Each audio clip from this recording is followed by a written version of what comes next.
کھا کے, تیجے کھا کھا کے, اور جتنے مردے مر رہے ہیں سب کا احصال ثواب یہ کھاتا ہے. ایسے بھی ہیں, اس طرح کے بھی ہیں نا. میں ایک واقعہ نہیں بتاتا, ایک بدعتی مولوی تھا, اس کے کسی کا انتقال ہو گیا, تو اس مولوی کا بھی انتقال ہو چکا تھا, تو وہ جمعرات کے کھانے پر بلایا. میت کے لواحقین نے کہا کہ پہلے تو آپ کے ابا کو بلاتے تھے, اب ابا نہیں ہے تو بچے آ جائیں. تو بچے جب کھانا کھانے کے لیے جانے لگے, جمعرات کا کھانا, تو بچوں کی ماں نے کہا دیکھو بیٹا اتنا کھانا ہے کہ باپ کی روح کو تسکین ہو جائے, کہ میرے بعد یہ سلسلہ ختم نہیں ہو, اور باپ کو بدنام نہیں کرنا, باپ کی روح کو تکلیف نہیں پہنچا. بدنام نہ, ناک نہ کٹوا دینا معاشرے میں, طبیعت سے پھوڑنا بیٹھ کے نا. باپ کی روح کو خوشی ہوگی کہ آج میں نہیں ہوں تو کوئی مسئلہ نہیں ہے, مفت کھانے والے میرے بچے ہیں الحمدللہ. تو بچوں نے ماں کی نصیحت یاد آئی, شروع کیا. یہ لطیفہ ہمارے نانا ہمیں سنایا کرتے ہیں, خود بھی مولوی تھے وہ, مسجد کے امام تھے, اللہ مغفرت فرمائے. بچوں نے طبیعت سے پھوڑنا شروع, کھاتے کھاتے کھاتے کھاتے ادموئے ہو گئے نا, چلا ہی نہیں جا رہا ان سے. اماں کی نصیحت یاد آ رہی ہے, تو بالآخر یہ حالت ہو گئی کہ 2 بندوں کے کندھوں پہ سہارا لے کے گھر آ رہے. ماں نے دیکھتے ہی چترول لگانا شروع کر دی, کہہ رہی ناک کٹوا دی نا, باپ کی روح کو تکلیف دی. بچے کہنے لگے اماں اتنا تو کھا لیا کہ چلا نہیں جا رہا. کہہ رہی کمبختو تمہارے باپ کو اسٹیشن پہ رکھ کے لے کر آتے تھے ہیں, اور تم چل کے آ رہے ہو, اس کو تو لٹا کے لاتے تھے, 4 آدمی اٹھا کے لا رہے ہوتے تھے اس. تو نبی صلی اللہ علیہ وسلم نے ایک یہودی عالم کو تانا دیا, وہ اسلام پہ اعتراض کر رہا تھا, باتیں کر رہا تھا. آپ نے تانا دیا کہ کیا تورات میں نہیں لکھا ہے کہ اللہ کو موٹے توند والے عالم سے نفرت ہے, تو پہلے اپنا حلیہ تو دیکھ, کھا کھا کے توند نکالی ہوئی ہے, تورات پر عمل کر نہیں رہا جو اللہ نے تمہیں کتاب دی تھی, اور ہمیں کیا کر رہا ہے, نصیحتیں کر رہا ہے. تو اس سے پتا چلتا ہے کہ تانا بعض صورتوں میں, اس سے ایک تو یہ بھی پتا چلتا ہے کہ اللہ کو زیادہ کھانا, بولو بھائی پسند نہیں, جمعرات کے بھی کھانے ہیں, ادھر سے کنڈے کا کھانا آ گیا, ادھر سے پتہ نہیں کیا کیا کھائے جا رہے ہیں یار. اسلام میں تو بھائی روزے رکھنا ہے, پیر جمعرات کا رومی. دیکھو نبی صلی اللہ علیہ وسلم کے یوم پیدائش میں آپ نے روزہ رکھا ہے. ہمارے یہاں دیگیں پکتی ہیں 12 ربیع الاول کو نا, اگر فرض کر لو 12 ربیع الاول یوم پیدائش ہے تو پھر تو روزہ ہونا چاہیے.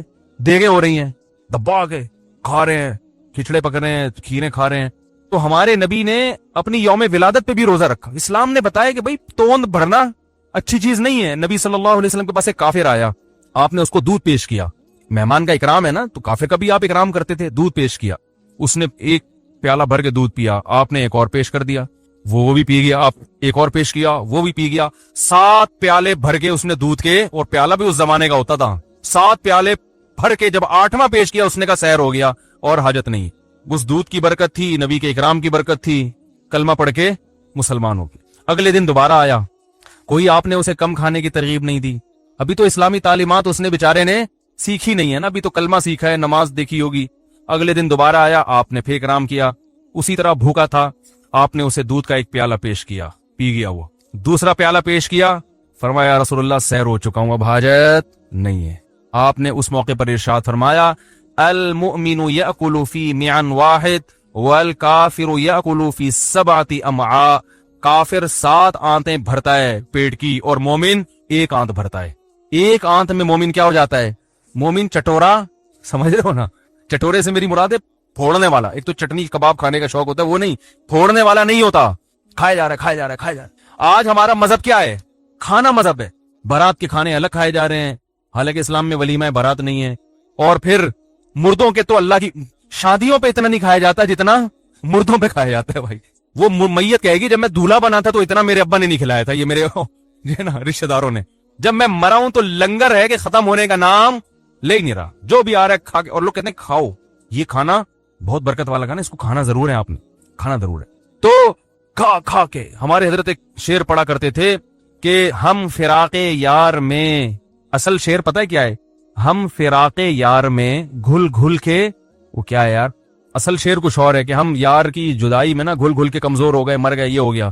ہر فرمایا کرتے تھے آج کل الٹا چل رہا ہے, نبی کی محبت میں نا, یار کے فراق میں, ہم فراق یار میں گھل گھل کے ہاتھی ہو گئے, محبوب کی محبت میں موٹے ہو رہے ہیں. اتنے گھلے رستم کے ساتھی ہو گئے. رستم پہلوان تھا نا, تو نبی کی محبت میں پہلے زمانے میں لوگ کیا ہوتے تھے بھائی, روزے رکھ رکھ کے دبلے ہوتے تھے. آج نبی کی محبت میں انتہائی سپیڈ کے ساتھ پھیلتے چلے جا رہے ہیں, کھائے جا رہے ہیں, کھائے جا رہے ہیں, کھائے جا رہے ہیں. ہر پھیلے ہوئے کو یہ نہ سمجھیں کہ وہ, میں نے پہلے بتا دیا کسی کی بے اکرامی جائز نہیں ہے, بائی نیچر بھی ہوتے ہیں نا لوگ, لیکن اور بہت سے کم وقت اتنے باریک ہوتے ہیں مگر پھوڑتے رہتے ہیں صبح شام. وہ قدرتی طور پہ بڑھتا, جسم بھی نہیں بڑھتا ان کا, تو وہ جو ہے نا کھاتے بھی ہے, بدنام بھی نہیں ہوتے.